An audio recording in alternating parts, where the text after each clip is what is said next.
Dave Burkett here, along with Carlos Monarez. Apparently, he started the video while I was still talking, so did you forget your name? I mean, wow, this is how rusty you are, talking man. to you about what we were going to talk about on our video here. So, Oh, how was the sorry. bye week? What'd you do? It was great. My parents were in. Haven't seen them in a little while, a few months. So That's how they like it. That's how they like it. Yeah, just not too much time. I'm probably their. I think I'm their favorite son. Probably, yeah, the only one. I'm the only one, so Yeah. I'm pretty sure I'm in the lead there. But I heard they were looking into adoption again. So, ooh. no. What about you, Dave? Just some family time. Kids had games, activities. They do a little bit of everything. So Jack had flag football. Avery had some cross country. That's about it. Coach Dave helping out. No coaching, yet? not yet. We got about a month till we start. Basketball. 4 weeks. We'll get rolling here pretty soon. Good. But right now, got one more cross country meet. Get that out of the way. That season out of the way. Jack's got a few flag football games. So How's little Jack doing? Is he going to be the next Stafford? Are we going to have Jack Burkett leading the Lions to a Super Bowl? Super Bowl 70 or something like that? is that like Stafford? Are you predicting a Super Bowl for the Lions this year? Hey, if you can tell me Jack Burkett has a strong arm, he smart. actually does have a pretty good arm. Okay. But Oh, We'll can you see. imagine? he likes his baseball right now. He's we'll see Now you understand if Jack Burkett ends up playing for the Lions, I would have to not play any favorites and rip him, right? You understand that would Well, happen. you've turned over a new leaf, though. I think I saw you predict 11-5-1 in the paper for this team. That is not the Carlos that I know. Well, 11-5-1 would be hard. 11-4-1, I think. Did it I say? is. Yeah, you're right. My math. I've never been good at math. Yeah. So you're saying that they're going to lose in the playoff games? What you're saying That's already? what you're Yeah. saying. I thought that's what you wrote. That's why. I said 11-4-1. I think that this team. What do they have to do to convince you, Dave? What more? They almost beat the Chiefs. What more do they have to? I don't convince? understand why you put so much into an almost. What does that mean? What does Man. an almost mean? Guess what? Guess who did beat the Chiefs? The Colts. The Colts who lost their starting quarterback Andrew Luck 2 weeks before the season began. That's who beat the Chiefs. Listen, they have a Pro Bowl tight end over there with the Colts. Okay, so that's the X factor for the Yeah. Chiefs right now. They were without their starting linebacker, Darius Leonard. Has suffered a bunch of injuries in the secondary, and they still beat the Chiefs. I don't know. Does that make you look any different upon that Lions game against the Chiefs? The fact that the next week, a team that was, I don't know, maybe inferior, maybe on the same level as the Lions, maybe better, but they lost their quarterback again. That they went out and got it done against the Well, Chiefs. I think I will say this: that when I sent the prediction, the revised prediction, was before the Packers beat the Cowboys. So the Packers looked really good against them. They looked really bad, or not great at least, against the Philadelphia Eagles the week before. So there's always going to be a little bit of up and down, a little unexpected win, and unexpected loss. So no, it doesn't make me change my view of the Chiefs. I think the Chiefs are still going to. I think you would expect them to be close, either in the AFC Championship or pretty darn close to it. Not your view of the Chiefs, your view of the Lions and how they played the Chiefs. I mean, I agree with you. I think, that look, the NFL is so up and down because teams are so evenly matched that it's tough to extrapolate from one good performance one week and what that's going to mean for the rest of the season. That's why someone asked me in my mailbag over the weekend what I think about the Lions going forward, and I guess I gave them another win. I went 9-6-1, but I thought they were going to be 8-8 at the beginning of the year, so I don't all of a sudden see this big jump from this team. I think they've played well. They've done some good things. They don't have a lot of glaring huge holes on their roster, but I think they still need to do some things better. Stop the run, run with more consistency, and this will be a big week for that against a Packers team that obviously got a big game out of Aaron Jones the other day. Well, I think that one thing Matt Patricia's talked about is a little bit how get a little bit of sloppy, uneven play at the beginning of the year, and the teams tend to tighten up some of those things.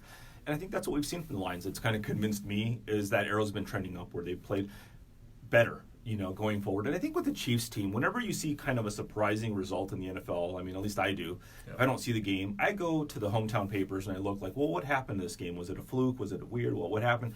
And I think if people came to the Free Press, which is the only place you would go after that game, absolutely. What happened against the Chiefs? Well, it was a good game. I mean, both teams played pretty good games. The Lions played a good game. It wasn't some fluky, weird thing. I mean, they deserved what they got. They almost beat them, had a chance at the end. So that's one of the things that really convinced me. And I think that they're, the Packers are also playing better right now. Offense is playing better. Defense has been pretty good the whole year. So it's going to be another good test for them in Lambeau. But Yeah, I mean, I think both teams are trending up. Yeah, I think we'll get into our predictions later this week about what's going to happen in that game. But I'm with you. I think it's a game that I'm looking forward to seeing. And you don't always say that about some of these Lions games, right? And just the quality of football in the NFL, it doesn't often pit two pretty good teams against each other. And I think this is. I mean, I think as we look across the whole NFC North right now, this is a battle that, to me, and this is why I think the Lions are probably still in that 9-6-1 boat, right around 500, because all of those teams can beat anyone on their schedule or lose to anyone. But I just think these teams are just going to knock each other off. They're everybody's going to go 3-3 in the division. And you're going to end up, not literally, but I think that's what's going to happen is. The Lions could beat the Packers this week and then lose to the Vikings at home. Or they could lose the Packers this week and sweep the Bears later in the season. It's just the teams are balanced enough that I think you can flip a coin with what happens. I disagree with that just because I don't believe in Kirk Cousins. I think he's a problem. I think he's not the answer. I think there's a lack of confidence in him in Minnesota. I don't trust him over the balance of the season. And I think the Bears don't have an offense. I think that they've taken a step back on offense. They were supposed to be better. They still have one of the Their best defense is amazing, but how many defensive scores can you score? How many times can you give your offense in the NFL? Your offense has to score. You just can't win 10-6 every week. It's just too much. So, and I think that's where the Lions and the Packers are different. They have balanced teams. I think that's the difference is that little extra when we need a score, we can get it. We can march downfield. Lions have Matt Prater, so they're always within striking distance. I think that's the kind of thing that helps them. The Bears, unless Kirk Cousins rights the ship and starts playing better and moving the offense better and being more efficient, there's a chance there. But the Bears, I just don't see Trubisky this year taking. Trubisky has not taken a step forward. But when you have a defense that's as good as the Bears are, if they're healthy, right? Akeem Hicks is hurt right now. Obviously they have some other injuries that they're dealing with, or who knows what's going on with Roquan Smith. But when they have their full complement of defensive players, I think they're good enough to play with any team in the NFL. Just for that, because the games are going to be low scoring enough that they don't need. That quarterback to do a lot. And, they start getting a little bit out of that running game with David Montgomery. The Vikings, look, I picked the Vikings to be last in the division in my preseason picks, so it's not like I'm buying Kirk Cousins, but with that offense, Dalvin Cook has become a bigger focus of what they do on offense. They're running well. Their defense is still a really good defense, not quite Bears level, but, Daniil Hunter, Harrison Smith, they still have some guys, so I still think they're good enough to cause problems. Yeah. I don't see the Vikings winning every game and winning the division. I think the Vikings are more, capable than the Bears, because they, Stephon Diggs, these guys, Thielen. They have that explosive. They have the potential if Cousins has a good game or whatever. They can. There's still hope there. They can win the division. They have that potential. The Bears just don't. I just don't think you can, 10-6 your way to another 7 wins, whatever they need, and especially when they did play it on the road. last year, though. Why can they not do it again? I think last year was a little bit of a surprise. I think that they caught some teams, by surprise, and Khalil Mack was new to the division, and it's just some different things, and they did play well enough, But I think that it'll be interesting when the Bears come here, see what happens and how they're playing on the road and all that. They're not a terrible team by any stretch, but just keeping pace with, as you wrote about in today's paper, the really good defenses in the NFC North. It's going to be hard for them to put up points. And it's funny because we thought going into the season, and we even talked about this, I think, one of our videos back in July or something, about what if the defense isn't as good as we think it is. Lions defense, it is. Right. But I think we all sort of thought that the Lions, they're going to have a really good defense. And not that they've been bad, but they haven't been great either. They're last among the 4 defenses in the NFC North right now. And you go by points allowed, they're 20th, I think, in the NFL, where the other 3 NFC North teams are top 10. So, as well as some, we think they've played, they did a pretty good job against KC, but they still gave up 30 points in that game, just about. The Eagles, against a pretty good quarterback in Carson Wentz and a pretty good quarterback the week before in Phillip Rivers, they faced the best quarterbacks on their schedule. But I don't know. Maybe I'm a little surprised at what the defense has done so far in relation to some of its peers, I guess. What it hasn't done. I think I agree. They finished. Were they top 10 last year? 10th in the run. 10th against the run. I want to say they were teens overall, but I don't remember specifically. They were pretty good. And I think most people thought they would take another leap forward. And I think the run defense has been a little bit disappointing. Yep. Slay's been a little bit banged up. Jared Davis, obviously. So there's been a little things early in the season that have kind of messed with him. Everybody deals with injuries, but I would have expected more from this point. But you know what? Here's the thing: if the defense is going to be off a little bit, the offense at least is playing much better. I think under Bevel, and not like they've lit up the scoreboard every week, but you see it there. You see the creativity in some of the play calling, some of the, it's not just, run, pass or whatever. Yeah. I mean, and they're doing a nice job of sticking with the run. And the tight ends, when they get more involved, if Hawkinson doesn't lose much time, I think that you can see this offense being pretty darn good down the road. They've done a good job this year. We need to give the offense credit. I think Matthew Stafford is playing pretty good football.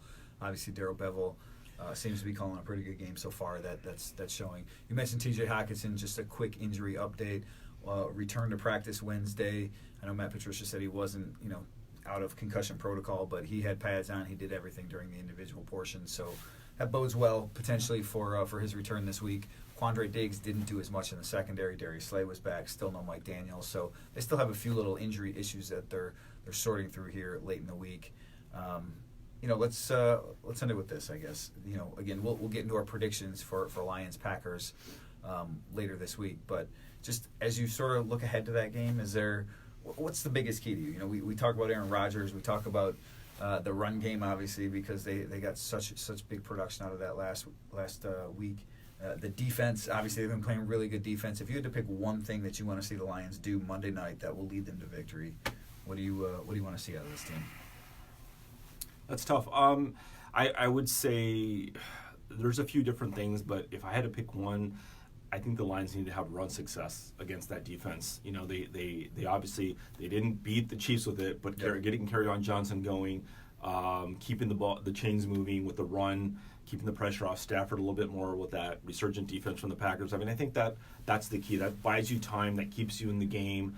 The Packers have their other stuff on offense that they're doing under Matt LaFleur, the stretch plays and all that other stuff. That's a whole nother concern. But I think if the Lions can get their run game, that's going to help their offense.